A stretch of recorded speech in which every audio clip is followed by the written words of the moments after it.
आप लोगों ने कितनी कथा सुनी है, चलो न परीक्षा लें आपकी।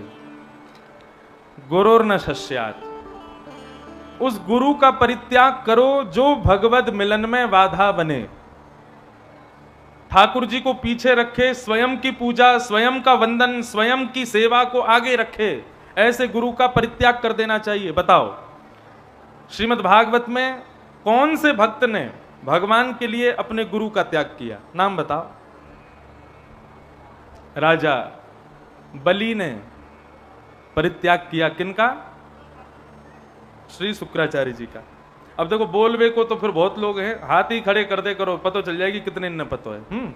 तो गुरु का त्याग करो यदि भगवत मिलन में बाधा बने। बंधुओं, गुरु कोई व्यक्ति नहीं है, गुरु कोई शरीर नहीं है। गुरु शब्द का अर्थ क्या होता है? गु शब्द का अर्थ गुकारस्तु अंधकारस्यात्, गु शब्द का अर्थ है अंधकार, और रुकारस्तु निरोधक। रु शब्द का अर्थ है उसको दूर करने वाला, जो हमारे हृदय के संशयों को दूर करे, हमारे हृदय के अंधकार को दूर करे, हमारे अज्ञान को दूर करे, वही गुरु है।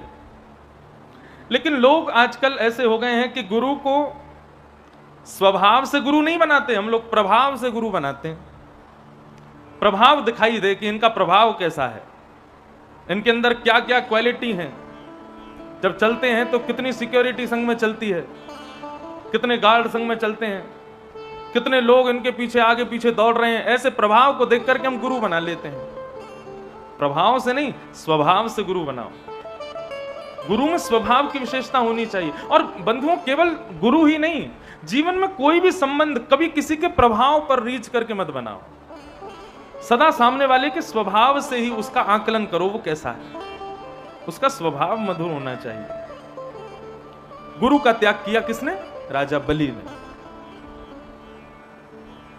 गुरु न शस्यात् और स्वजनों न शस्यात्, अपने भाई बंधुओं का परित्याग कर दिया भगवान के लिए। किसने किया? विभीषण ने किया। लंका का परित्याग कर दिया, पूरे परिवार का परित्याग कर दिया, अपने भाई रावण का परित्याग कर दिया। श्रीमद् भागवत में स्पष्ट लिखा है, यदि आपका स्वयं का परिवार, स्वयं के भाई बंधु आदि भी यदि भगवत मिलन में बाधा बने तो उनका त्याग करो।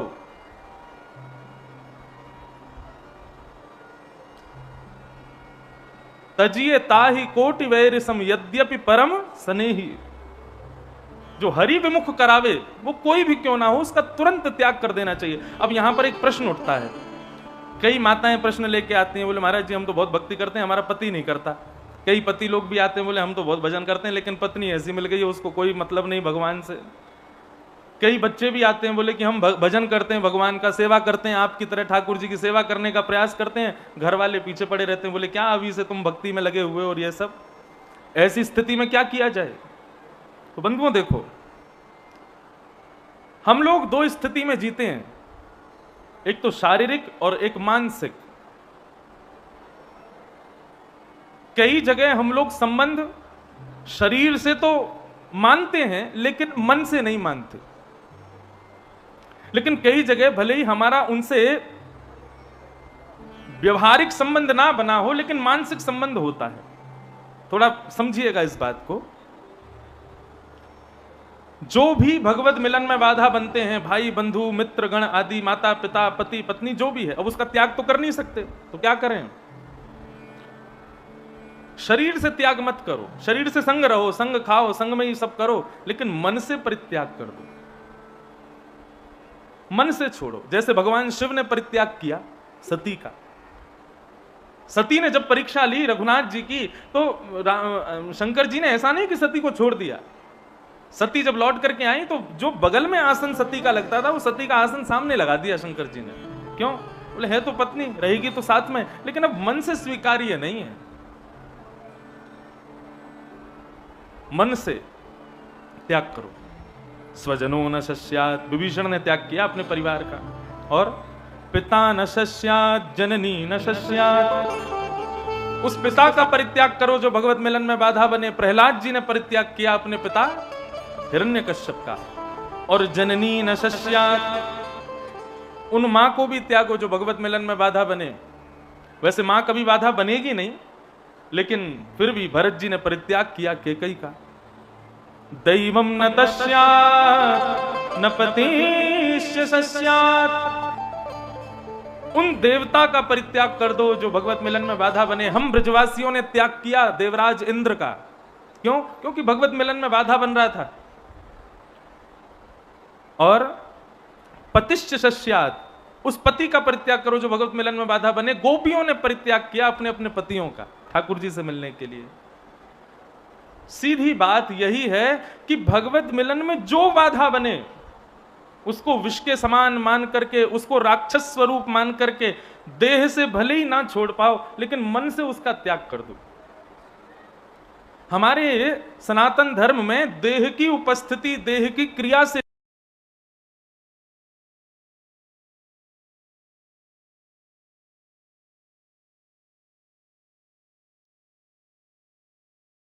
आपका घूम रहा है कहां? बोले अलीगढ़ में।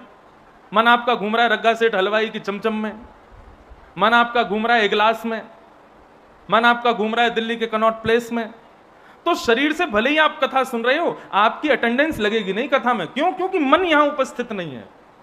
लेकिन किसी कारण से कोई कथा में नहीं आ पाया, वो अलीगढ़ में है, इगलास में है, वृंदावन में है, कहीं पर है, लेकिन मन से बार बार सोच रहा है आज कथा में क्या प्रसंग हो रहा होगा, आज सब पीले वस्त्र पहन के आए होंगे, आज तो पंडाल बहुत बढ़िया सजा होगा, आज तो सुंदर नंदोत्सव हो रहा होगा। तो भले ही वो शरीर से कथा में नहीं है, मन से कथा का स्मरण कर रहा है, तो कथा में उसकी अटेंडेंस मानी जाएगी।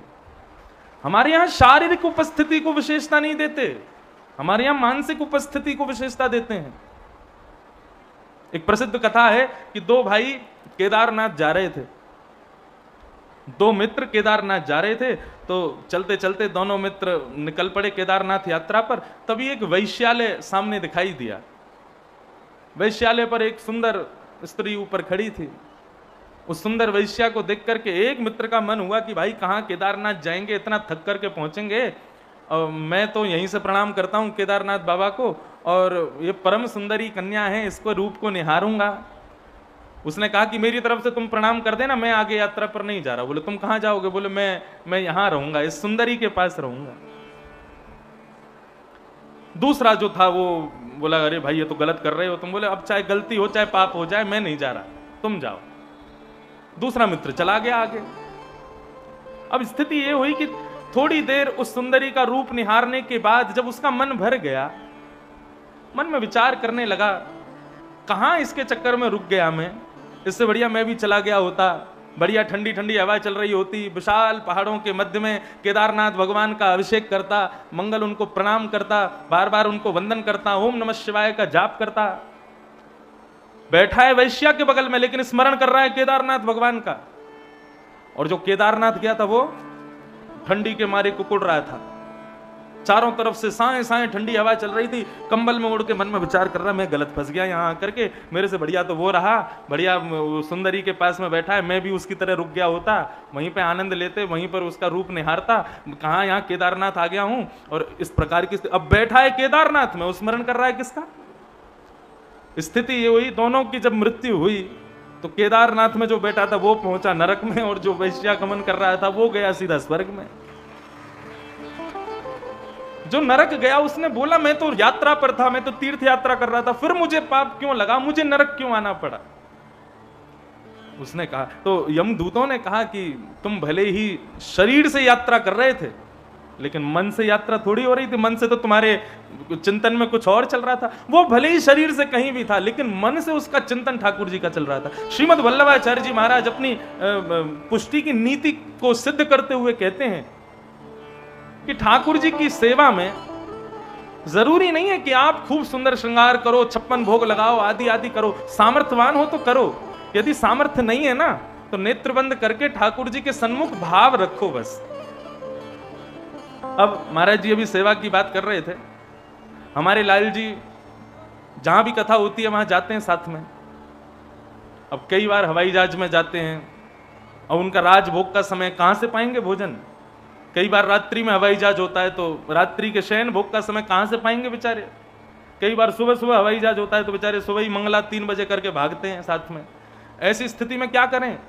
हमारा भाव बहुत बढ़िया, मैं ठाकुर जी जिसमें झांपी जी में ठाकुर जी विराजते हैं, ठाकुर जी के पास में 2-3 हजार रुपए रख देता हूं। लाल जी अब इतनी लंबी यात्रा पे जा रहे हैं, अभी कुछ दिन बाद विदेश भी जा रहे हैं हम और लाल जी, तो अब विदेश जाएंगे, इतने दिन क्या खाएंगे? 17-18 घंटे का हवाई जहाज क्या पाएंगे?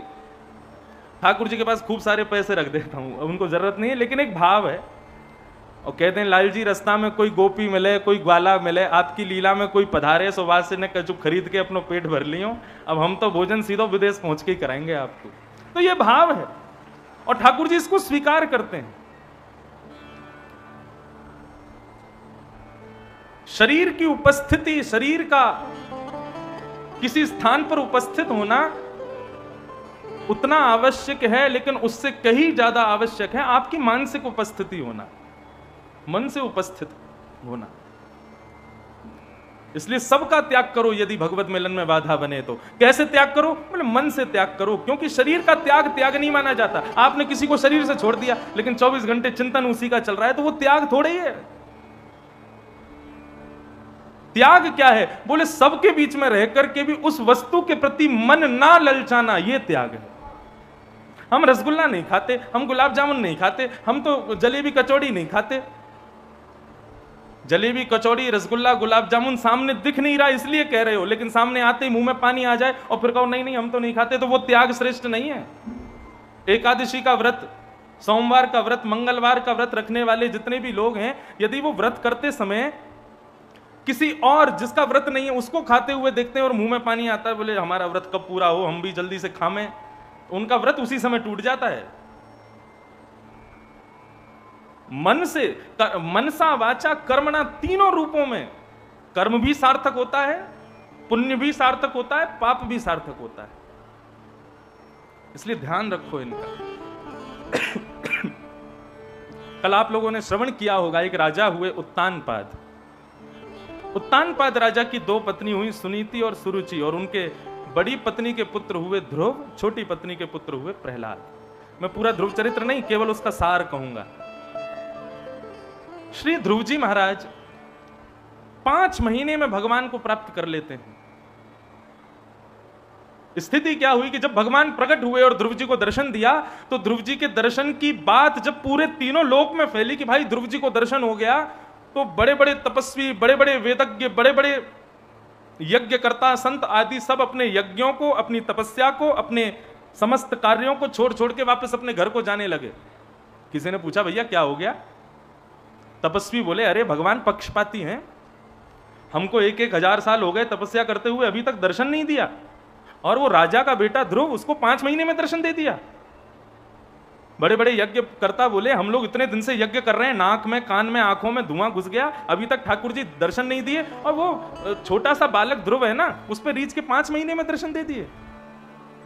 कोई कहने लगा भगवान के दर्शन के लिए राजकुल में जन्म लेना जरूरी है, कोई कहने लगा भगवान के दर्शन करने के लिए बालक होना जरूरी है, कोई कहने लगा भगवान के दर्शन करने के लिए ध्रुव जैसा मातृ चरण कमल प्रेमी होना जरूरी है। हमारे अंदर तो ये गुण है नहीं, तो ठाकुर जी हमको मिलेंगे नहीं। परंतु इसकी वास्तविकता क्या है? सब संत जब लौट करके जाने लगे तो एक नदी पार कर रहे थे, नदी के नाव के केवट बन के स्वयं ठाकुर जी आए। कुछ संत बैठ गए, संत बैठ करके जैसे ही नदी पार करने लगे तो ठाकुर जी केवट बन के गए थे। उन्होंने पूछा भैया कहाँ जा रहे हो? बोले हम सब अपने घर जा रहे हैं। बोले क्यों जा रहे हो? बोले अरे पत्नी बच्चे खानदान सबको छोड़ के हिमालय पर तपस्या कर रहे हैं, और ये ठाकुर जी पक्षपात करते हैं, दर्शन नहीं दे रहे हमको। ध्रुव को दर्शन दे दिया। ऐसे पक्षपाती ठाकुर जी का हम भजन नहीं करेंगे, हम तो जा रहे हैं लौट के। इतने में ही जिस नदी को वो पार कर रहे थे, उस नदी में अचानक से कहीं पर अस्थियों के दर्शन, कहीं पर मांस के दर्शन, कहीं पर रक्त का दर्शन, आदि आदि इस प्रकार नदी में अद्भुत दर्शन होने लगा, विचित्र दर्शन होने लगा। संत सब केवट से बोले अरे भैया ये सब क्या है? ये हड्डियां, ये मांस, ये सब क्या दिखाई दे रहा नदी में? तो वो केवट बोले भैया ये साधारण वस्तु नहीं है। तो बोले जो ध्रुव जिसको अभी 5 महीने में भगवान मिले, वो ना जाने कितने जन्मों से ठाकुर जी का भजन कर रहे थे। पहले जन्म में उन्होंने घर त्याग किया, वन में आकर के भजन किया, ठाकुर जी नहीं मिले, भजन करते करते करते करते करते उनका शरीर रुग्ण हो गया, इसी नदी में डूब गया। फिर दोबारा जन्म हुआ, फिर उन्होंने भजन किया, पूरा जीवन भजन किया, फिर भी ठाकुर जी नहीं मिले, फिर से उन्होंने अपने शरीर को इसी नदी में समाविष्ट कर दिया। तीसरा, चौथा, पांचवा, ना जाने असंख्य जन्म उन्होंने लिए, तब भी ठाकुर जी ने दर्शन नहीं दिए। ठाकुर जी के दर्शन में केवल 5 महीने की तपस्या और रह गई थी उनकी, तब वो इस बार एक राजा उत्तानपाद के यहां ध्रुव बन करके आए, और उनकी जो हजारों वर्षों की तपस्या थी उसमें केवल 5 महीने शेष रह गए थे। ध्रुव के रूप में उन्होंने अपने 5 महीने पूर्ण किए, और पूर्ण करते ही ठाकुर जी उनको मिल गए और दर्शन हो गया। ये सारी अस्थियां, ये मांस आदि कुछ नहीं है, पूर्व ध्रुव जी के शरीर ही हैं जो दिख रहे हैं। संतों ने कहा भैया एक काम करो, क्या नाव उल्टी घुमाओ, क्यों अब घर नहीं जाना। अभी तो हमको लगा कि शायद भगवान बहुत पक्षपाती हैं, लेकिन अभी हमें पता चला अभी तो बहुत जन्मों की हमको तपस्या करनी है, तब मिलेंगे। बंधुओं, ये बात सुनने में बड़ी साधारण लगी होगी आपको, लेकिन श्रीमद् भागवत के महात्म में श्री नारद जी महाराज कहते हैं, भाग्योदयेन बहुजन्म समर्जितेन सत्संगमं च लभते पुरुषो यदा वै अज्ञान हेतु कृतमोह मदान्धकार नाशं विधाय हितदो दयते विवेक। यहां आगे वाले भैया से लेकर के और पीछे वाली मैया तक जितने भी लोग इस प्रांगण में बैठे हो, आपको इस जन्म में खैर में इतनी आसानी से कथा ऐसे ही नहीं मिल गई है। ना जाने आपने पूर्व जन्मों में कितने कर्म किए होंगे, कितने पुण्य किए होंगे, कितनी तीर्थ यात्राएं की होंगी, कितने सब भजन किए होंगे। उन सब का फल इकट्ठा हो करके इतना हो गया कि उस फल के फलस्वरूप ठाकुर जी ने आपको कथा प्रदान की है। ये बात हमको ध्रुव चरित्र से पता चलती, नहीं तो बाहर मेन रोड है, कितने ट्रक निकल रहे हैं, कितनी बसें निकल रही हैं, कितनी गाड़ियां जा रही हैं, सब क्यों नहीं आ रहे हैं भीतर कथा सुनने? नहीं है रुचि ठाकुर जी की उनको सुनवाने में, उनका नहीं है इतना पुण्य कि वो सुने, उनका नहीं है इतना पुण्य कि वो यहां आके बैठ सकें। ये तो आपको और मेरो ही, हम सबन को पुण्य है, ना जाने कितने जन्मों का जो ठाकुर जी हमको यहां कथा सुनवा रहे हैं। उन्हीं की कृपा प्रसाद से ये हमको प्राप्त हो रहा है। ध्रुव जी की भक्ति से हमको यह सीखने को मिलता है कि ठाकुर जी की भक्ति में नियम कितने, ये जरूरी नहीं होना चाहिए। ठाकुर जी की भक्ति में उत्साह कितना है, ये जरूरी होना चाहिए। कई लोग हैं वो नियम के चक्कर में दूसरों को भक्ति नहीं समझते। सबके घर में एक व्यक्ति तो ऐसा होगा जरूर, नियम पालन में उसकी बड़ी निष्ठा होती है। नियम, मेरा ये नियम ना टूटे, ये ठीक है, नियम होने चाहिए। लेकिन ठाकुर जी की भक्ति में श्री प्रहलाद जी महाराज कहते हैं, न दानम न तपो निज्य न शौच्यम न व्रतानि च प्रीयते अमलया भक्त्या हरिरन्य विडम्बनम। प्रहलाद जी महाराज कहते हैं, ध्यान से लिख लेना इस बात को, बहुत दान करने से ठाकुर जी नहीं मिलते। न दानम न तपो, बहुत तपस्या करने से ठाकुर जी नहीं मिलते। यज्ञ, बहुत यज्ञ करने से ठाकुर जी नहीं मिलते। न दानम न तपो निज्य शौच्यम, दिन में 3 बार नहाने से, परम पवित्र रहने से भगवान नहीं मिलते। न व्रतानि च, 30 दिन के महीने में 16 दिन व्रत करने से भगवान नहीं मिलते। न दान से, न तप से, न यज्ञ से, न पवित्रता से, न व्रत से, इनसे ठाकुर जी नहीं मिलते। लेकिन ना तो आप दान करते हो, ना तो आप तप करते हो, ना ही आप व्रत करते हो, ना ही आप इतने ज्यादा पवित्र रह पाते हो। आपके भीतर बस एक ही भाव है, क्या? बोले प्रीयते मलया भक्त्या। आपके हृदय में यदि ठाकुर जी के प्रति अमल निर्मल भक्ति है, स्वच्छ भक्ति है, तो दान भी मत करो, तप भी मत करो, व्रत भी मत करो, पवित्र रहो चाहे मत रहो, आपकी उस निर्मल भक्ति से ठाकुर जी आपको मिल जाएंगे। प्रहलाद जी महाराज कहते हैं भागवत में, आप कहोगे महाराज जी आपने तो सारे हमारे वैदिक सनातन धर्म की बातों पर पानी फेर दिया। शास्त्र कहते हैं नियम का पालन करना चाहिए, शास्त्र कहते हैं परम पवित्र रहना चाहिए, शास्त्र कहते हैं कम से कम एकादशी का व्रत तो करना ही चाहिए, शास्त्र कहते हैं कि नवरात्रि आदि जैसे पुण्य दिनों में अपने घर यज्ञ अनुष्ठान करवाने चाहिए, और आप कह रहे हो कि इन सब से कोई लाभ नहीं होता। ध्यान से सुनना, कल रात को 3 बजे आया मैं, खूब जोर की भूख लगी। ऐसा हुआ नहीं था, मैं बस बता रहा हूं, एक उदाहरण दे रहा हूं। खूब जोर की भूख लगी, मैं गया, जाकर के अन्नू जी को उठाया, मैंने कि भोजन कराओ, भूख लगी है। बोले हाँ महाराज जी अभी कराते हैं। सो इन्होंने क्या किया, सामने थाली रख दी और थाली में ये लो महाराज पनीर की सब्जी, ये लो आलू की सब्जी, ये लो भिंडी की सब्जी, भिंडी तो मैं खाता नहीं, ये लो काई की सब्जी, और बताओ नाम बताओ भाई, परवल की सब्जी, ये टिंडे की सब्जी, ये या की सब्जी, वा की सब्जी, ये लो महाराज जी हमारे खैर का प्रसिद्ध मिल्क केक, और आदि आदि सामानों से महाराज पूरी थाली भर दी। थाली में क्या है, केवल सब्जी और मिठाइयां। मुझसे बोले पाव, मैंने कहा रोटी, बोले रोटी नहीं है, केवल सब्जी है, सब्जी पालो। तो आप एक बात बताओ, पूरे दिन का भूखा व्यक्ति आपके घर आवे और आप पाने के लिए केवल उसको दुनिया भर की अलग अलग मसालों से बनी हुई बढ़िया चटकदार मसालेदार चटपटी सब्जियां दे दो, क्या उसका पेट भरेगा? रोटी मत दो, केवल सब्जियां ही सब्जियां दे दो तो पेट भरेगा। लेकिन आपके घर कोई भूखा आवे और आप कहो भैया सब्जी नहीं है, आप कहो तो हम आपको नमक के संग मिर्च और थोड़ी सी रोटी दे सकते हैं। तो अत्यंत भूखा व्यक्ति केवल रोटी मिल जाए तो वो तृप्त हो जाएगा, सब्जी से तृप्त नहीं होगा। ठीक वैसे ही भगवान के लिए किए जाने वाले व्रत, अनुष्ठान, नियम, पवित्रता आदि आदि ये जितने भी सब कुछ आप करते हो, ये नियम आदि सब, ये सब सब्जियों के समान हैं। केवल यही करते रहोगे ठाकुर जी का पेट नहीं भरेगा, लेकिन दिन में एक बार ठाकुर जी की निर्मल परम भक्ति करोगे, वो रोटी के समान है, उससे ठाकुर जी तृप्त हो जाएंगे। ये बात समझने की है। नियम पालन होना चाहिए जीवन में, लेकिन नियम के साथ में ठाकुर जी की प्रेम लक्षणा भक्ति होनी चाहिए। मैंने पहले दिन ही कथा में कहा था कि धर्म हमारा अपवर्ग है, पवर्ग नहीं है।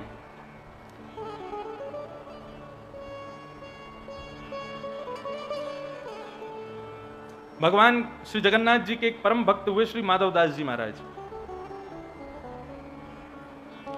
जगन्नाथपुरी में रहते थे। सब लोग इधर देखो, इधर देखो, यहां देखो, बस यहीं देखो और कहीं मत देखो, कथा सुनो। तो श्री माधवदास जी महाराज जगन्नाथ जी के इतने प्रिय भक्त थे, जब भी वो दर्शन करने आते थे तो जनता जगन्नाथ जी को छोड़ उनको देखती थी। क्यों? क्योंकि उनके आव भाव जैसे बनते थे जगन्नाथ जी वैसे ही हो जाते थे।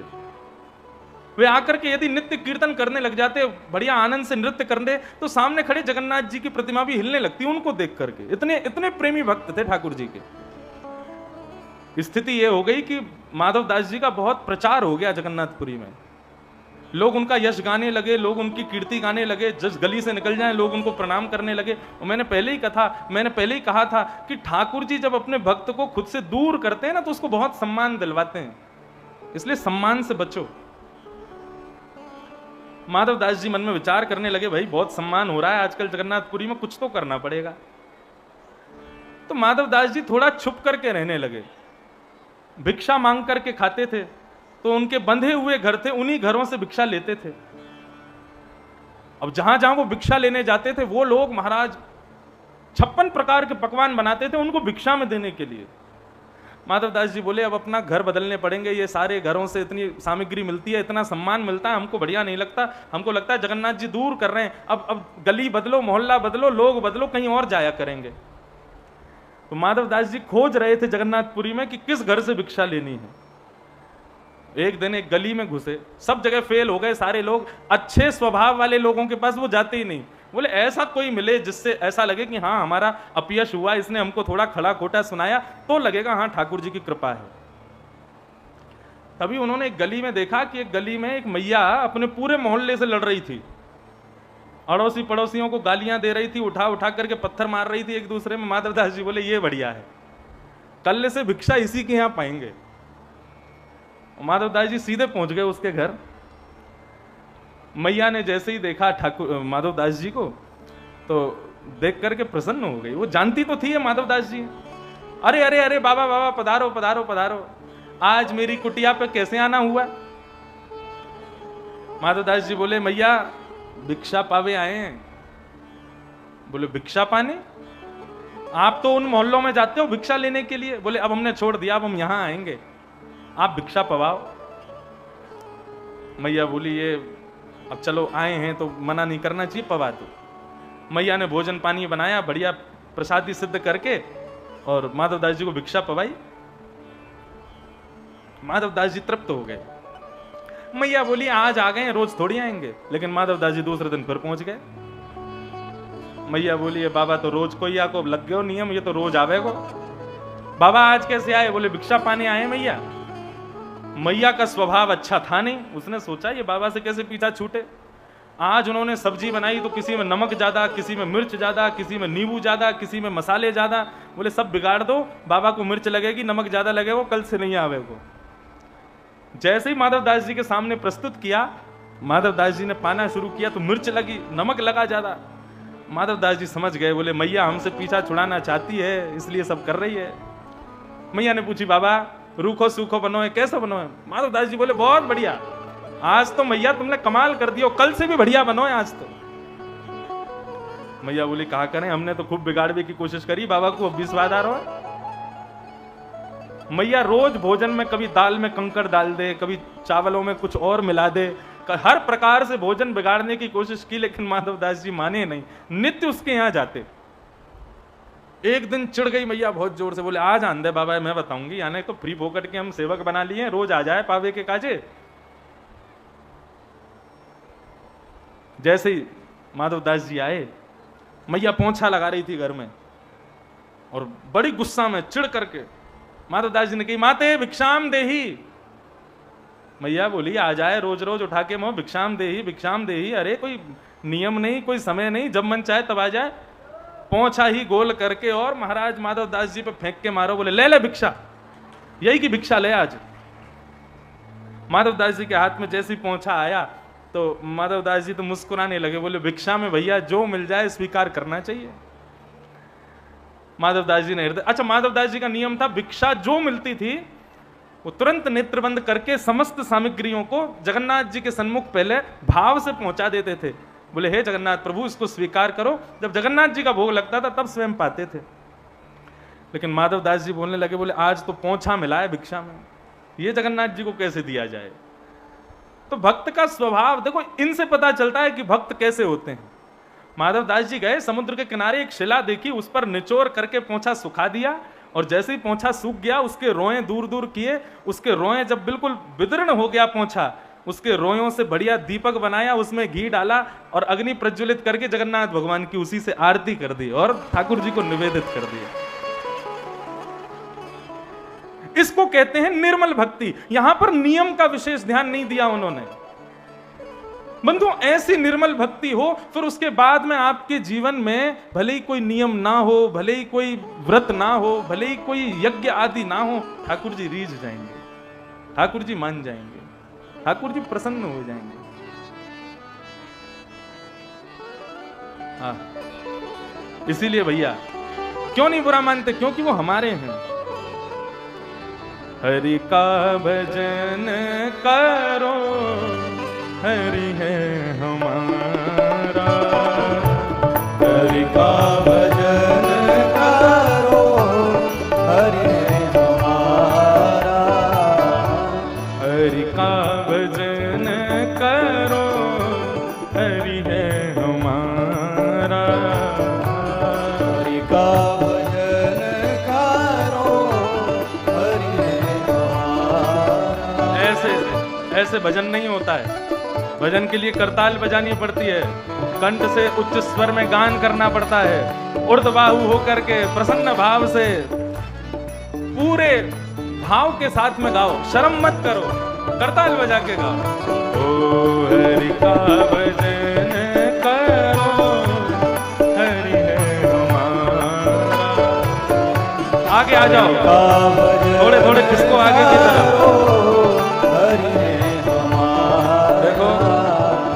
बधाई लेके खैर के लोग इतने सारे आ गए, जगह कम हो गई है पीछे, नेक नेक और आगे आओ, और खिसकते खिसकते गाते गाते खिसको सब लोग आगे। भाई लोग भी आगे आ जाओ, हमारी माताएं भी सब थोड़ा थोड़ा आगे खिसक जाओ, प्रेम से गाओ।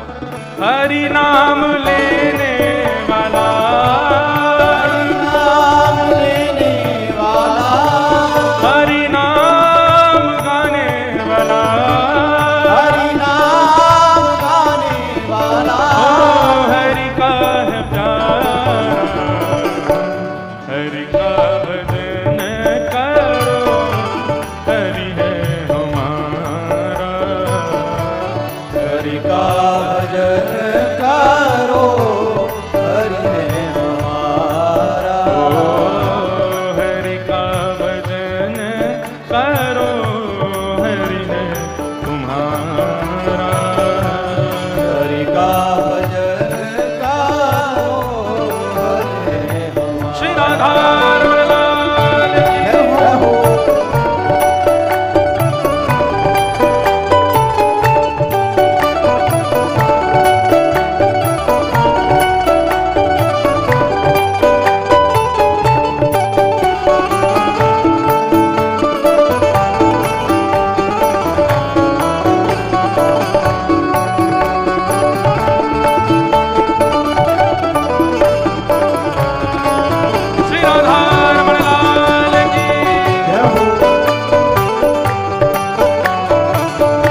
हरि नाम लेने वाला, हरि नाम गाने वाला, हरि नाम गाने वाला, हरि का है प्यारा, हरि का भजन करो, हरि है हमारा। हरि का भजन करो, हरि है हमारा। हरि का भजन करो, हरि है हमारा। हरि का भजन करो, हरि है। श्री वृंदावन बिहारी लाल की जय हो।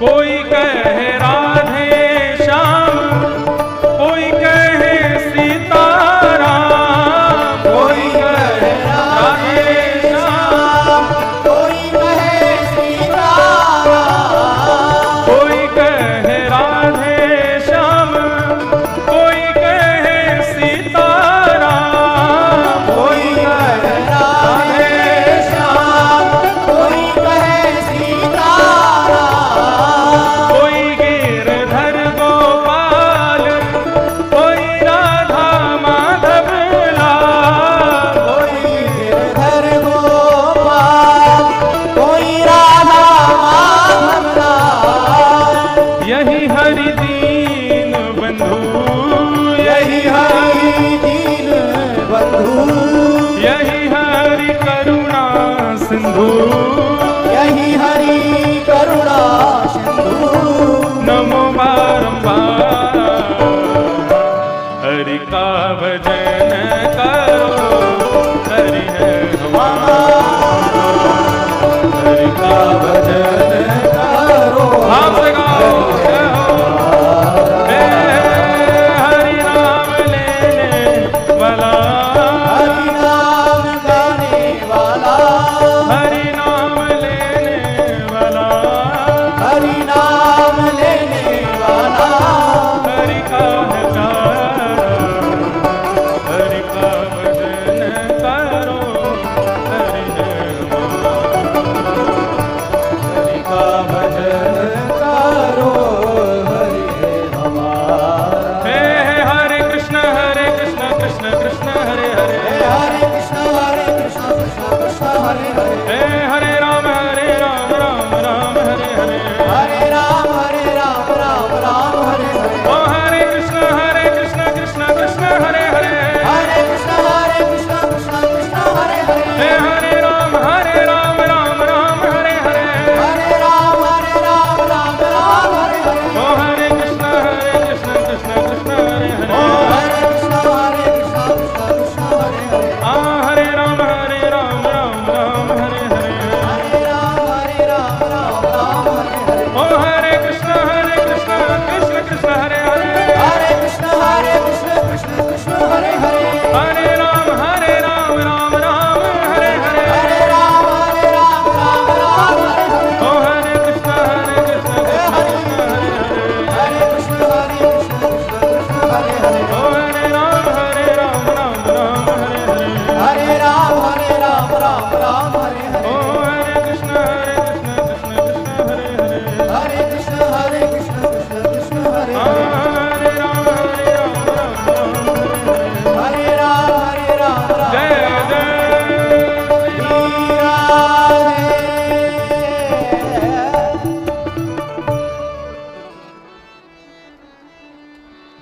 तो ध्रुव जी की भक्ति से हमने क्या पाया कि ठाकुर जी की भक्ति के लिए कुछ अन्य साधनों का होना जरूरी नहीं है। ऊंचे कुल में जन्म हो, बहुत व्रत हो, बहुत अनुष्ठान हो, बहुत नियम हो, बहुत पवित्रता हो तो ही ठाकुर जी मिलते हैं, ऐसा नहीं है। कर्माबाई के पिताजी नित्य ठाकुर जी की सेवा करते थे, लेकिन कर्माबाई के पिताजी जब तीर्थ यात्रा पर गए तो अपनी बेटी कर्मा को कह के गए, कर्मा रोज ठाकुर जी का भोग लगाइयो और भोग लगा के फिर पइयो, बिना भोग लगाए भोजन मत करियो। कर्मा बोली, जो आज्ञा पिताजी। अब कर्माबाई क्या करती, सुबह उठ करके बिना नहाए धोए, बिना मुंह धोए सीधा ठाकुर जी को उठा के बैठा देती, चूल्हे में कंडे रख के अग्नि प्रज्वलित करती और ऊपर कढ़ाई रख करके और लगी बनाने खिचड़ी।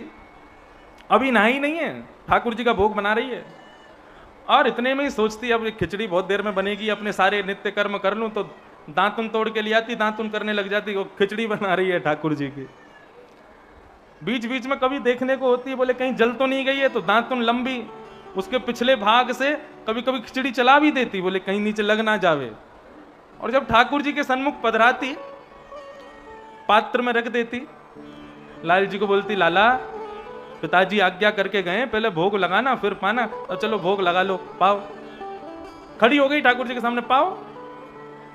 ठाकुर जी लड्डू गोपाल ऐसे ही बैठे, बोले अरे लाला उठ जाओ, उठ के बैठ जाओ, हाथ पांव सीधे कर लो, प्रेम से पाओ, मैंने सुबह सुबह बनाई है। नहीं उठ रहे ठाकुर जी। अच्छा मैं चली जाऊंगी तो खा लोगे, मेरे सामने शर्मा रहे हो, ठीक है मैं जा रही हूं। चली गई, पर्दे की ओट में छुप जावे, फिर वहां से देखे खाई की नहीं, फिर छुपे, फिर देखे खाई की नहीं।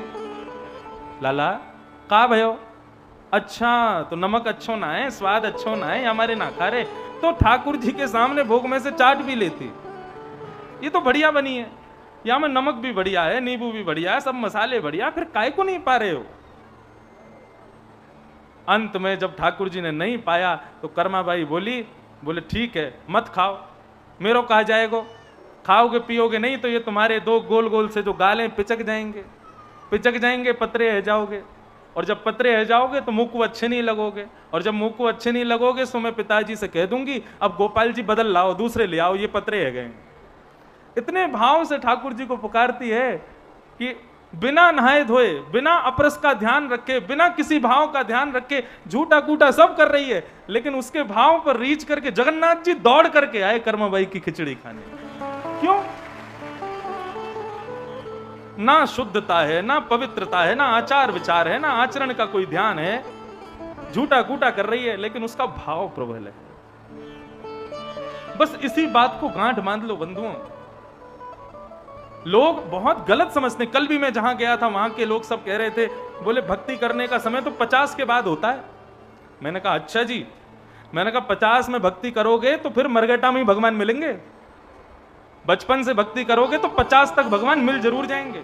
किसी का प्रश्न ये भी होता, अच्छा बड़े विचित्र हैं लोग, कई लोग ऐसे कहते हैं हमको मिलना ही नहीं भगवान से, हम क्यों करें भक्ति। तो ऐसे लोग तो भैया फिर नहीं करो तो ही बढ़िया।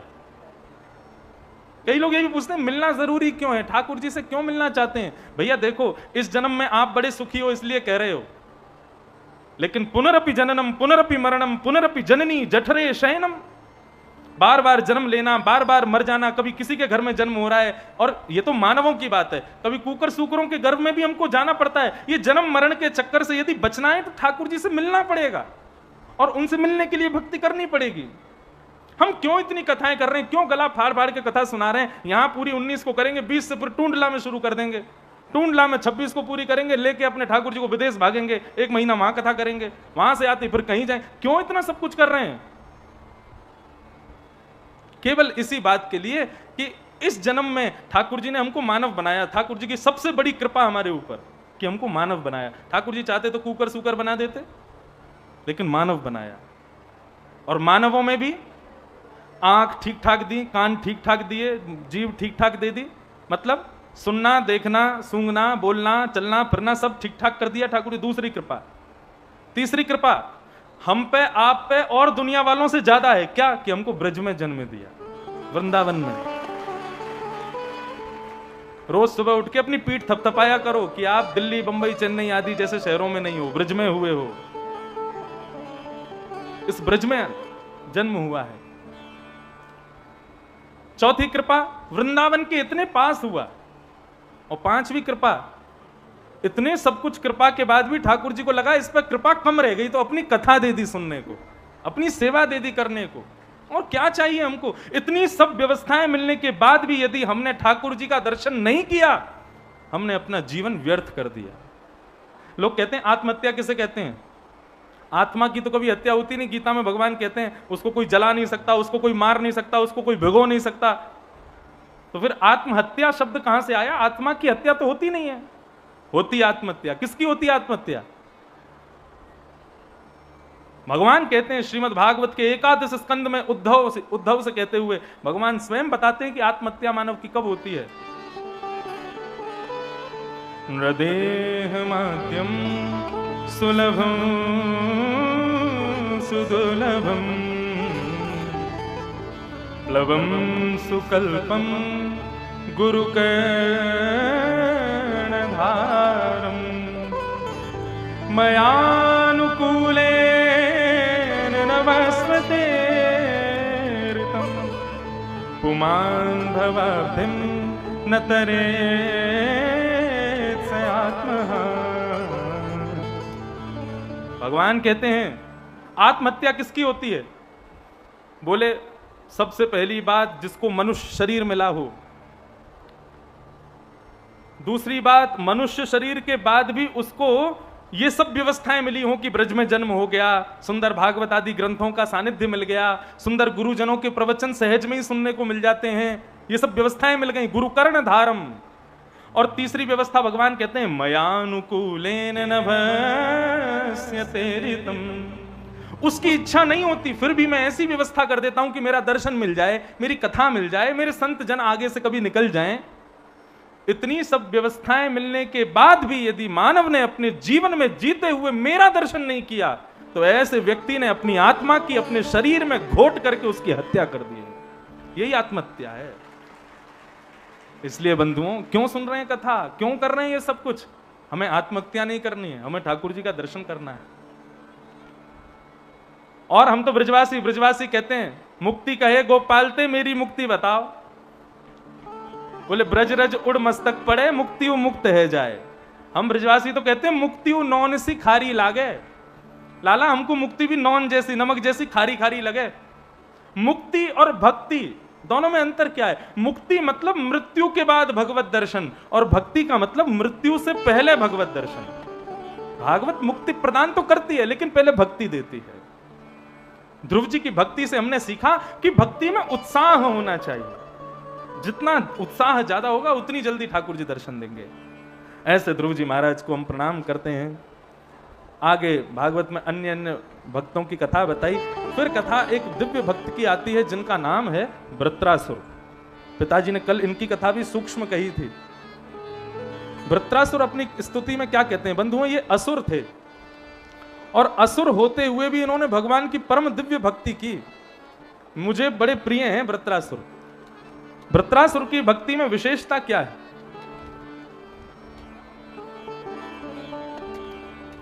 वृत्रासुर को मारने के लिए देवता लोग सामने खड़े हैं। अब पूरी कथा तो हम नहीं सुनाएंगे, वृत्रासुर दानव कैसे बना, फिर भगवान का भक्त कैसे बना। केवल इतना समझ लो कि वृत्रासुर एक दैत्य है, और दैत्य जन्म लेते हुए भी, दैत्य जीवन में होते हुए भी वृत्रासुर ने भगवान की कैसी भक्ति की। श्रीमद् वल्लभाचार्य जी महाराज ने वृत्रासुर के द्वारा गाई गई 4 श्लोकों की भक्ति को ही पुष्टि संप्रदाय बताया। बहुत ध्यान से सुनना। वृत्रासुर के सामने 33 करोड़ देवता उसको मारने के लिए खड़े हैं, और वृत्रासुर अकेला हाथ में वज्र लेकर के देवताओं से लड़ने के लिए खड़ा है। वृत्रासुर अपने राक्षसों की सेना लेके गया था, लेकिन देवताओं की सेना देख करके राक्षस सब भाग गए वहां से। अकेला वृत्रासुर खड़ा था। तो वृत्रासुर इंद्र की ओर देखता है और देवताओं से कहता है कि मैं मरने वाला हूं, मुझे पता है मेरी मृत्यु होने वाली है, लेकिन मृत्यु से पहले मरने वाले को एक अंतिम उसकी इच्छा पूरी करने का एक भाव देना चाहिए। बोले जी बिल्कुल। तो वृत्रासुर बोला मैं अपनी अंतिम इच्छा पूरी करना चाहता हूं। इंद्र बोला क्या है तुम्हारी अंतिम इच्छा? बोले कुछ नहीं, केवल भगवान की स्तुति गानी है। देवता सब सामने बैठे हैं आप लोगों की तरह श्रोता बनके, और यहां अपने वज्र को कोने में रख करके वृत्रासुर भगवान की स्तुति गाता है। अद्भुत स्तुति। बंधुओं, मृत्यु सामने खड़ी है वृत्रासुर के, शत्रु सामने खड़े हैं वृत्रासुर के, और वृत्रासुर भगवान की स्तुति गा रहा है। क्या कह रहा है? अहम हरे तब पादैकमूल दासानुदासो भवतास्मि भूय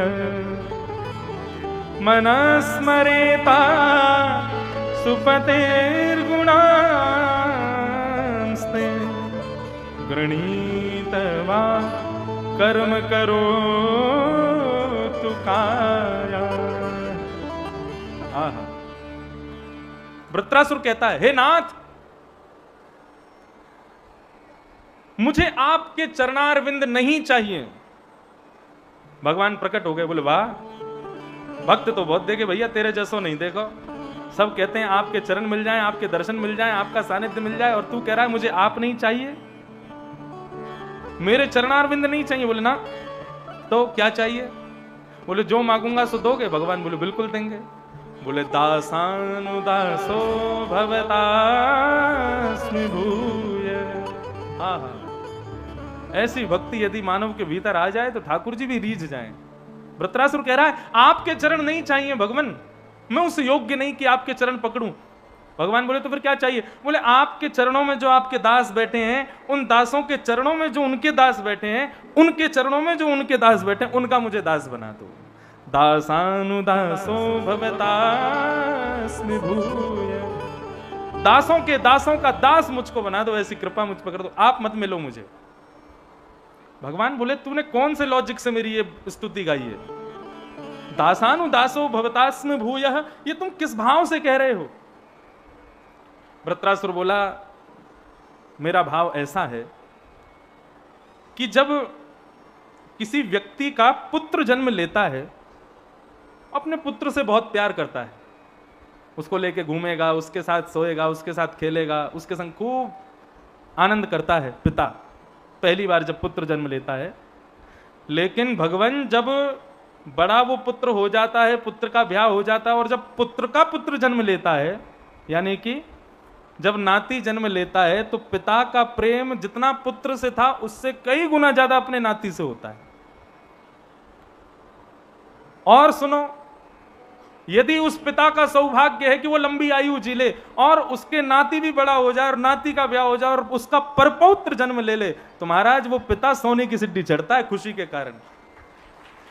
तो प्रभु मेरा यही लॉजिक है, मुझे आपका दास नहीं बनना। तो आपके जो दास हैं उनसे आप बहुत प्रेम करते हो, लेकिन आपके दासों के जो दास हैं उनसे आप ज्यादा प्रेम करते हो, लेकिन मुझे तो आपके दासानुदासो भवतास्मि भूय, मुझे दासों के दासों का दास बनाओ, ताकि मुझसे आपका प्रेम उनसे कई गुना ज्यादा हो। भगवान रीझ गए वृत्रासुर की भक्ति से।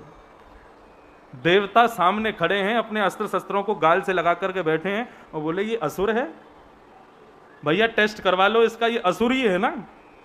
इतनी बढ़िया स्तुति गा रहा है। हम देवताओं के भी इतने अच्छे भाव नहीं है जितने इसके भाव हैं। भगवान आ गए उतर के, बोले वृत्रासुर मेरे गले से लग जा, मुझे बहुत प्रसन्नता हुई तेरी भक्ति के भाव सुन करके।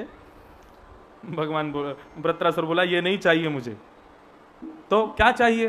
बोले सुनो मुझे क्या चाहिए। न नाक पृष्ठम न च पारमेष्ठम न सार्वभौमम न रसाधिपत्यम न योग सिद्धि अपुनर्भवम समंजसत्वा विरहैकांक्षे। वृत्रासुर ने जो मांगा है आप कभी सोच भी नहीं सकते। मतलब वृत्रासुर एक के बाद एक ऐसा भाव प्रस्तुत कर रहा है कि ठाकुर जी पिघल रहे हैं उसके भाव को सुन के। पहला तो बोला दासानु दास बना दो। दूसरा भगवान जब गले मिलने आए तो बोले गले मत मिलो, मुझे कुछ और चाहिए। बोले क्या चाहिए? बोले ननाक पृष्ठम न च पारमेष्ठम न सार्वभौमम न रसाधिपत्यम। ना ही मुझे इंद्र की पदवी चाहिए, ना ही मुझे ब्रह्मा की पदवी चाहिए, ना ही मुझे रसातल का राजा बनना है, ना ही मुझे तीनों लोक का राजा बनना है। प्रभु यदि देना चाहते हो तो एक वरदान दे दो। बोले क्या? समंजसत्वा विरहय कांक्षे, बोले ऐसी कृपा कर दो कि आप मुझसे दूर चले जाओ, मैं आपसे मिलने के लिए तड़पने लग जाऊं, लेकिन आप मुझे मिलना मत, मैं आपकी याद में तड़पना चाहता हूं, ये मुझे वरदान दे दो बस। भगवान बोले भले आदमी, तू कहां से आया है? मेरी याद में विरह ये कांक्ष, विरह क्यों मांग रहा है? बोले प्रभु, एक बालक अपने माता पिता से लड़ता है, मुझे ये खिलौना चाहिए, खिलौना चाहिए, दिन में सोता, रात में सोता है तो माँ से वादा करता है, पहले वादा करो कि मुझे सुबह खिलौना दोगी। माँ कहती है हाँ मैं दूंगी, सो जा। बालक सो जाता है, सुबह उठता है फिर रोना शुरू करता है, मुझे खिलौना दो, खिलौना दो। माँ कहती है नाश्ता कर ले फिर दूंगी, नाश्ता कर लेता है, नाश्ता के बाद फिर रोता है, मुझे खिलौना दे दो, खिलौना दे दो। माँ कहती है भोजन कर ले फिर दूंगी, भोजन कर लेता है, फिर रोता है, माँ मुझे खिलौना दो। इतना नाक में दम कर देता है अपनी माँ के कि माँ को लास्ट में हार के खिलौना लाके उसको देना पड़ता है। लेकिन प्रभु जैसे ही बालक को वो खिलौना मिल जाता है जिसके लिए वो 10 दिन से तड़प रहा था, खिलौना मिलते ही 2 दिन तक उसके संग खेलता है, उसके संग सोता है, उसके संग खूब आनंद करता है। 2 दिन बाद उसका मन भर जाता है, खिलौना कहाँ पड़ा है उसको कोई मतलब नहीं होता। ठीक वैसे ही प्रभु आप कहीं मुझे मिल गए और आपका अस्तित्व कहीं मेरी नजरों में कम हो गया तो मैं सहन नहीं कर पाऊंगा, इसलिए आप खिलौने के भांति मुझे कभी मिलना नहीं और मैं उस बालक की तरह तड़पता रहूं, ऐसी कृपा मुझ पर कर दो प्रभु। भगवान बोले धन्य है तेरी भक्ति वृत्रासुर, ऐसा भक्त ना कभी हुआ, ना कभी सुना, ना कभी देखा। अब तीसरी बात वृत्रासुर कहता है, बोले प्रभु विरह भी कैसा चाहिए ये और सुन लो। भगवान बोले सुना। वृत्रासुर कहता है अजात पक्ष इव मातरम खग स्तन्यम यथा वत्सतरा क्षुधार्था प्रियम प्रियैव व्युषितं विषण्णा मनोरविन्दाक्ष दृदीक्षते त्वाम्। बोले जैसे एक अजात पक्षी जिसके अभी पर नहीं निकले, वो छोटा सा पक्षी अपने घोंसले में बैठा बैठा अपनी उड़ के गई हुई मां की प्रतीक्षा करता है, मेरी मां कब आएगी, मेरे लिए दाना लेके आएगी, मेरा पेट भरेगी, मुझे दाना खिलाएगी, मुझे भोजन कराएगी। तो जिस प्रकार वो अजात पक्षी अपनी मां की प्रतीक्षा करता है प्रभु, ऐसे मैं प्रतीक्षा करना चाहता हूं। भगवान बोले अब तो फंस गया तू। वृत्रासुर बोला क्यों? बोले उसी अजात पक्षी के जब पर निकल आते हैं ना तो अपनी मां को अकेला छोड़ के भाग जाता है, तू भी ऐसा ही करेगा। तेरे अभी पर नहीं निकले लेकिन जब निकल आएंगे तो तू भी मुझे छोड़ देगा। वृत्रासुर बोला नहीं नहीं दूसरी बात सुनो। बोले क्या? स्तन्यम यथा वत्सतराक्षुधार्था, जिस प्रकार घास चरने गई हुई गौ माता की एक बछड़ा प्रतीक्षा करता है, मेरी मां कब आएगी, मुझे अपना स्तन पान कब कराएगी, मुझे अपना थन पान कब कराएगी, जिस प्रकार वो वत्स अपनी मां की प्रतीक्षा करता है, ऐसे मैं आपकी प्रतीक्षा करना चाहता हूं। भगवान बोले गौ माता के आ जाने के बाद और अपना पेट भर जाने के बाद वो बछड़ा इतना उछलता है, इतना कूदता है और इतना ज्यादा चंचल हो जाता है कि किसी के हाथ भी नहीं आता। तू भी ऐसा ही हो जाएगा। वृत्रासुर कहता है दोनों बातें छोड़ो, तीसरी सुनो। बोले क्या? बोले प्रियम प्रियैव विषितं विषण्णा मनोरविंदाक्ष दृदीक्षते त्वाम्। जिस प्रकार प्रियतम के परदेश जाने पर उसकी प्रियतमा नित्य उसका इंतजार करती है, मेरे प्रियतम कब आएंगे, मेरे प्रियतम कब आएंगे, मुझसे कब मिलेंगे, हमारा मिलन कब होगा। जिस प्रकार वो प्रियतमा अपने प्रियतम का स्तवन करती है, दिन रात उसका स्मरण करती है, ऐसे ही मैं आपका स्मरण करना चाहता हूं भगवान। जब ये भाव कहा तब ठाकुर जी प्रसन्न हुए और प्रसन्न होकर के कहा कि वृत्रासुर क्या चाहते हो बताओ। बोले चाहता कुछ नहीं हूं प्रभु, ये इंद्र सामने खड़ा है, ये मुझे मार दे, मेरी मृत्यु सुनिश्चित है, लेकिन मुझे अपने चरणों में वास दे दो प्रभु, और जो मैंने मांगा है उस भाव से दे दो।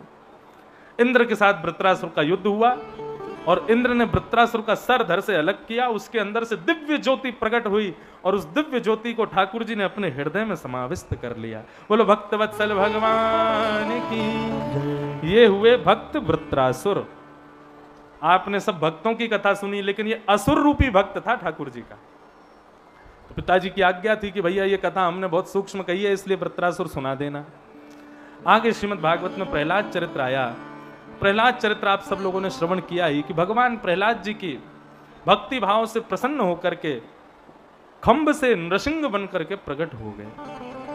बंधुओं, प्रहलाद की भक्ति से हमने क्या सीखा? ठाकुर जी की भक्ति में विश्वास इतना रखो कि आपके संकल्प मात्र से ठाकुर जी प्रकट हो जाएं। खंबे में नृसिंह भगवान थे नहीं, लेकिन प्रहलाद का विश्वास था कि हां भगवान हैं, तो भगवान आ गए। विश्वासो फलदायक।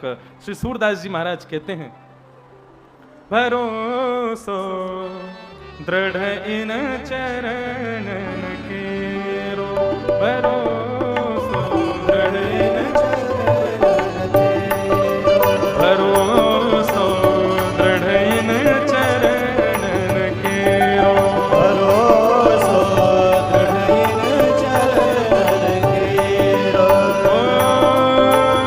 श्री वल्लभ नख चंद्र छटा बिन, श्री वल्लभ नख चंद्र छटा बिनु, श्री वल्लभ नख चंद्र छटा बिन, श्री वल्लभ नख चंद्र छटा बिनु, सब जग माहि अंधेरो, भरोसो दृढ़ इन चरणन केरो, भरोसो दृढ़ इन चरणन केरो। भरोसो, दृढ़ विश्वास हो ठाकुर जी के प्रति, भरोसा हो ठाकुर जी के प्रति। तो उस विश्वास में इतनी ताकत है, उस भरोसे में इतनी ताकत है कि जैसे प्रहलाद ने ठाकुर जी को खंभे से प्रकट किया, हमारा विश्वास हो, बस हम जहां चाहें ठाकुर जी को प्रकट कर सकते हैं। विश्वास है तो मुझ में, आप में, हम सब में भगवान है, और विश्वास नहीं है तो मंदिर में भी नहीं है। विश्वास की बात है बंधु, विश्वास करो ठाकुर जी पर। प्रहलाद जी ने ठाकुर जी की स्तुति गाई, और स्तुति गाते हुए ठाकुर जी ने जब कहा कि प्रहलाद कुछ मांगो, तो प्रहलाद जी ने क्या मांगा? यदि राशीष में कामा बराम स्वाम बरदर्शभ, कामानां हृदय संरोहम भवतस्तु वृणीवरम। प्रहलाद जी कहते हैं, भगवान एक ही कृपा कर दो, एक ही वरदान दे दो मुझको। क्या? बोले ऐसा वरदान दे दो कि जीवन में आपसे कभी कुछ मांगने की इच्छा ही पैदा ना हो, ऐसा वरदान दे दो मुझको। बोले ठाकुर जी आपके सामने आकर के संसार की वस्तु वही मांगता है जिसको आप प्रेम नहीं करते, लेकिन आपके सामने आकर के आपको जो मांगे वही है आपका प्रिय भक्त। तो प्रभु ऐसी कृपा कर दो, मेरे हृदय में आपसे कभी कुछ मांगने की इच्छा ही पैदा ना हो। मतलब प्रहलाद जी ऐसा कहना चाह रहे हैं कि ठाकुर जी कभी इच्छा भी हो ना कि हाँ मन में कुछ इच्छा है, ठाकुर जी से मांग लूं, तो आपको देखते ही मैं भूल जाऊं कि मैं क्या मांगना चाहता था। मैं कभी कुछ मांगू ना, मुझे बस आप मिल जाओ, मुझे और कुछ नहीं चाहिए नाथ, बस ऐसी कृपा कर दो मेरे ऊपर, ऐसी कृपा मेरे ऊपर बना दो भगवान। प्रहलाद जी ने भगवान की स्तुति गाई, और स्तुति गाते हुए ठाकुर जी के श्री चरणों में प्रणाम करते हुए प्रहलाद जी ने उनको अति प्रसन्न करके वहां से प्रस्थान कराया। गजेंद्र मोक्ष की कथा आगे भागवत में आई, जहां पर एक इंद्रद्युम्न नाम का राजा था जो कि संतों का अपराध करने के कारण गजेंद्र बना, परंतु अपने इंद्रद्युम्न रूप में उसने एक स्तुति लिखी थी। उस स्तुति का स्मरण उनको कब हुआ? जब घर ने छोड़ दिया, परिवार ने छोड़ दिया, सबने छोड़ दिया, एक ग्राह ने गजेंद्र का पैर अपने मुख में दबोच लिया, तब इंद्रद्युम्न रूप में उसकी लिखी हुई स्तुति उसको याद आई, और गजेंद्र ने उस स्तुति का गान किया। इसी को गजेंद्र मोक्ष स्तोत्र कहते हैं। जब गजेंद्र ने इस स्तुति का गान किया, अच्छा बंधुओं एक बात सुनो बहुत ध्यान से, गजेंद्र मोक्ष स्तोत्र जो है, पूरी स्तुति में किसी भी देवी देवता भगवान किसी का नाम नहीं है गजेंद्र मोक्ष में। क्यों? इसका भाव गुरुजन बताते हैं कि 33 कोटि देवता आकाश में खड़े हैं वहां पर गजेंद्र नदी में खड़ा है और एक मगरमच्छ ने उसका पैर पकड़ रखा है और गजेंद्र स्तुति गा रहा है, लेकिन किसी देवी देवता का नाम नहीं बोल रहा। गणेश जी कह रहे हैं मैं तो अभी बचाने चला जाऊं, लेकिन बोले तो सही एक बार कि हे गजानन आके बचाओ। शंकर जी कहते हैं मैं तो बिल्कुल तैयार बैठा हूं, लेकिन एक बार बोले तो सही, भोले बाबा आप आओ। 33 कोटि देवता सब कह रहे हैं एक बार हमारा नाम ले दे बस, हम तो तुरंत पहुंचे इसके पास बचाने के लिए। गजेंद्र मोक्ष स्तोत्र गाते गाते गाते गजेंद्र जब बिल्कुल शिथिल होने लगा, कोई भी देवता उसकी सहायता करने नहीं आए, तब शेष शैया पर बैठे शंख चक्र गदा पद्मधारी नारायण ने आज्ञा की, हे गरुण आओ। गरुण जी आए, बोले आज्ञा करो भगवान, कहां जाना है? बोले गजेंद्र की रक्षा करने। लक्ष्मी जी आगे, बोले आप क्यों जाओगे? उसने किसी का नाम थोड़ी कहा है, वो तो केवल स्तुति गा रहा है, उसने किसी देवी देवता का नाम नहीं कहा, आपका नाम बोला नहीं है और बिना निमंत्रण के जाना नहीं चाहिए। भगवान बोले देवी, जिस स्तुति पर, जिस भाव पर, जिस स्थान पर, जिस व्यक्ति पर किसी का नाम नहीं हो, वहां मेरा ही नाम मानना चाहिए, क्योंकि मेरा एक नाम अनामी भी है जिसका कोई नाम नहीं। बोले गजेंद्र भले ही किसी की स्तुति में नाम गावे तो वही लोग जामे, इसका मतलब ये नहीं है कि ये कोई भाव है ऐसा उसका। उसने स्तुति में किसी का नाम नहीं कहा, किसी का नाम नहीं मतलब मेरा नाम है। जैसे ये जमीन किसकी है, रजिस्ट्री जिसकी होगी उसकी जमीन है, जिसके नाम होगी उसकी जमीन है। लेकिन कोई बंजर जमीन हो जिस पर किसी की रजिस्ट्री ना हो, जिस पर किसी का अधिकार ना हो, तो बंजर जमीन किसकी होती है? सरकार की होती है।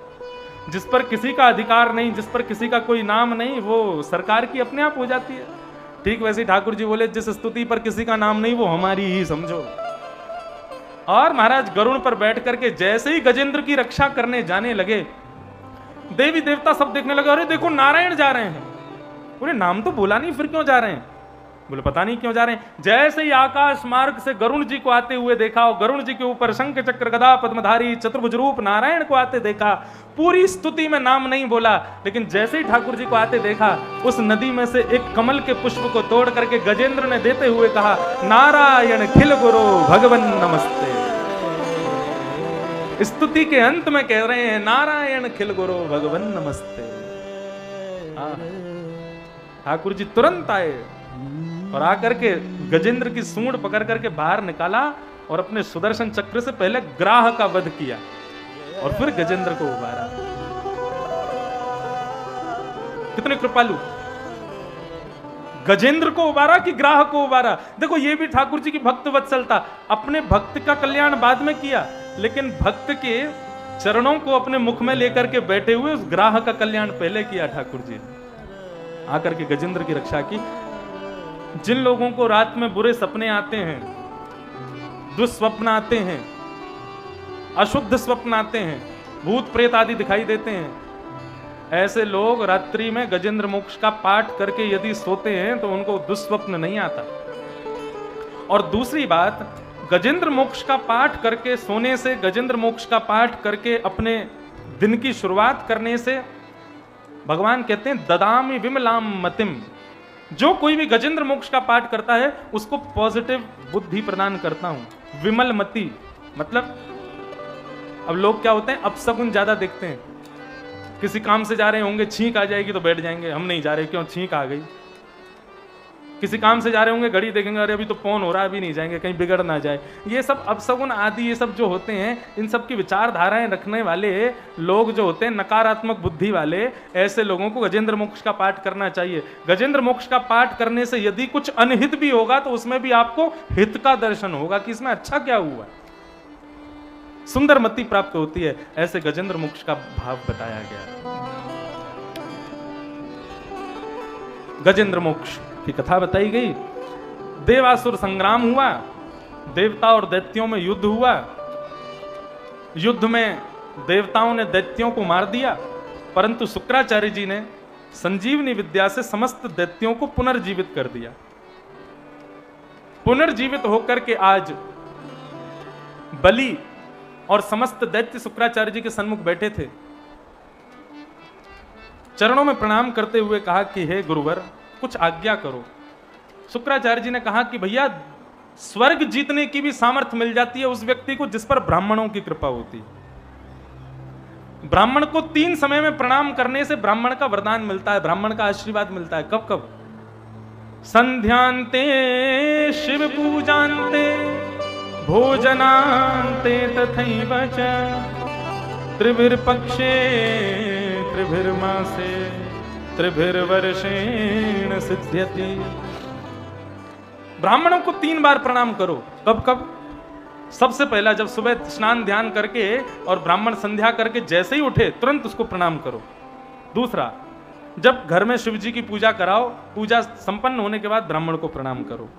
तीसरा, घर में भोजन का कार्यक्रम रखो, ब्राह्मण को बढ़िया भोजन करा के और दक्षिणा देकर के प्रणाम करो। इन 3 स्थानों पर बार बार ब्राह्मणों को प्रणाम करने से ब्राह्मण का आशीर्वाद मिलता है। कब मिलता है?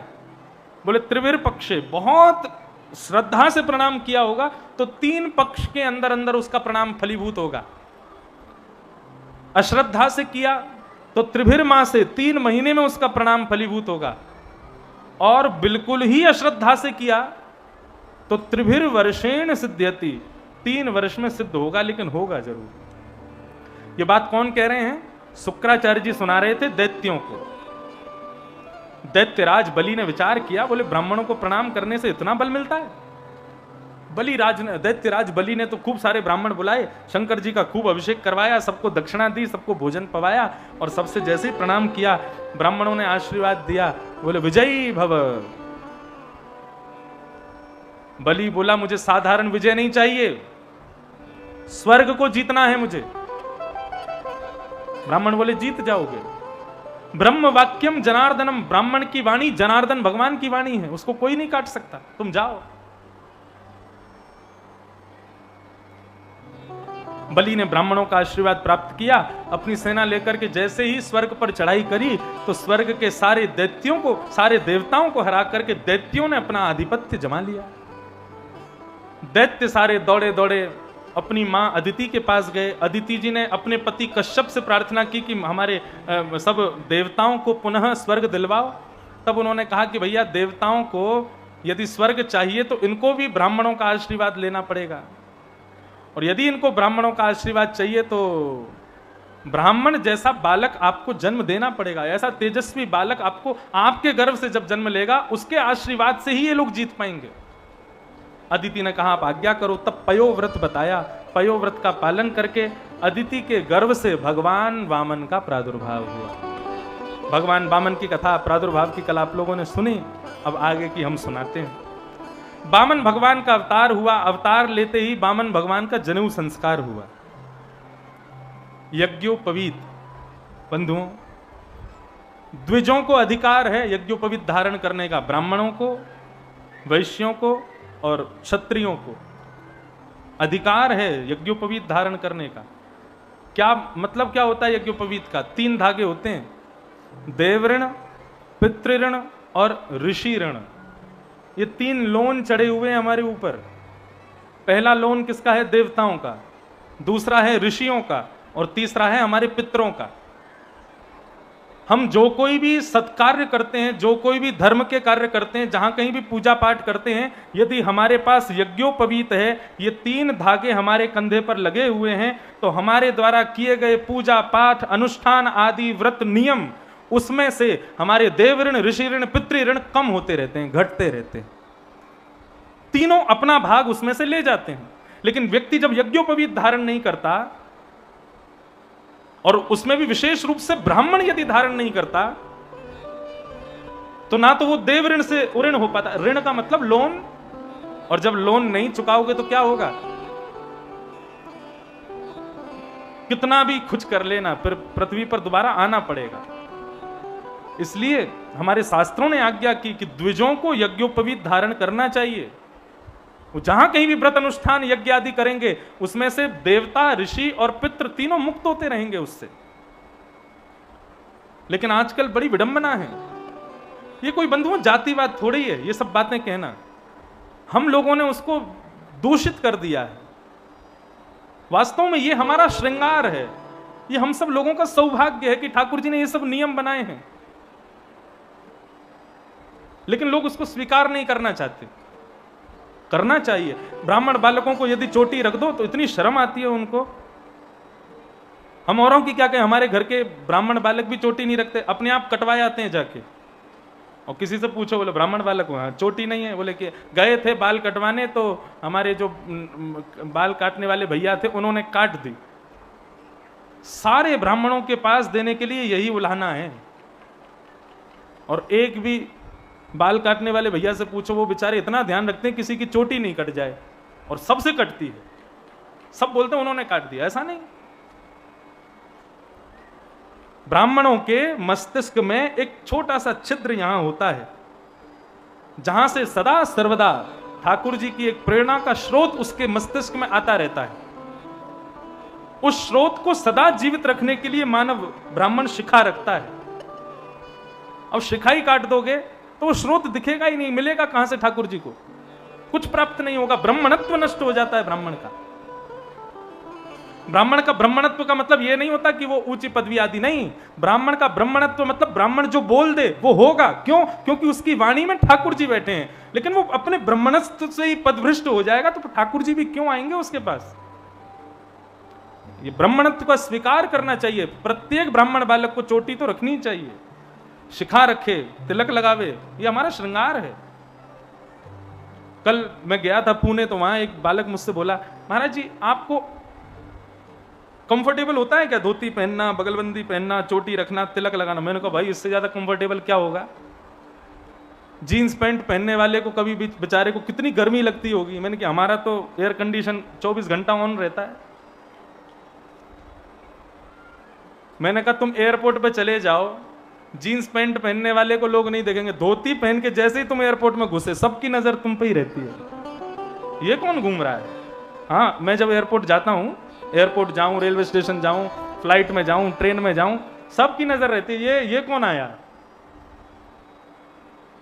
अब भले ही वो मजाक में देखें, भले ही वो किसी भी भाव से देखें, लेकिन मुझे इतना समझ आता है कि जैसे चूड़ी पहनी हुई, सिंदूर लगाई हुई, मंगलसूत्र धारण करी हुई कन्या को देख के पता चल जाता है कि इसका विवाह हो गया है, ऐसी धोती पहने हुए, तिलक लगाए हुए, कंठी पहने हुए, चोटी रखे हुए व्यक्ति को देख के पता चल जाता है कि ये ठाकुर जी का हो चुका है।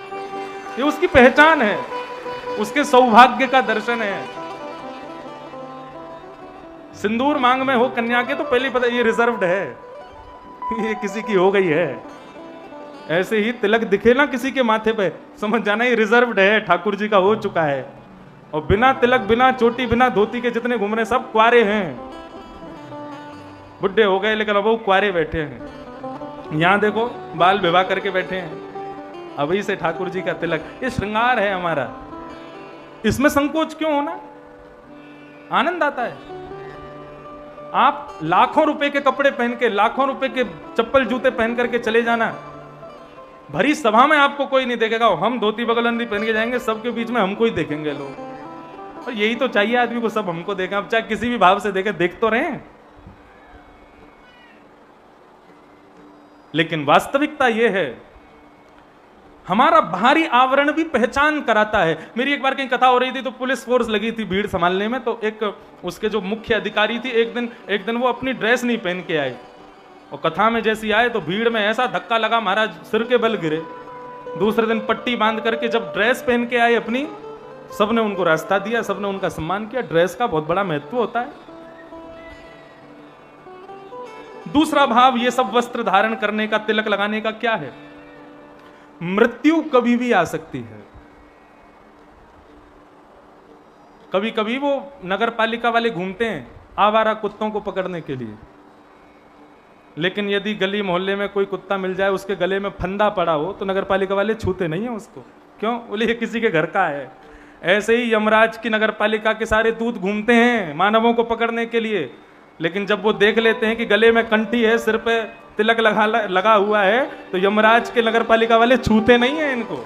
इसलिए नित्य तिलक लगाओ, नित्य कंठी पहनो, नित्य इस प्रकार के आवेश में रहो, आनंद आता है।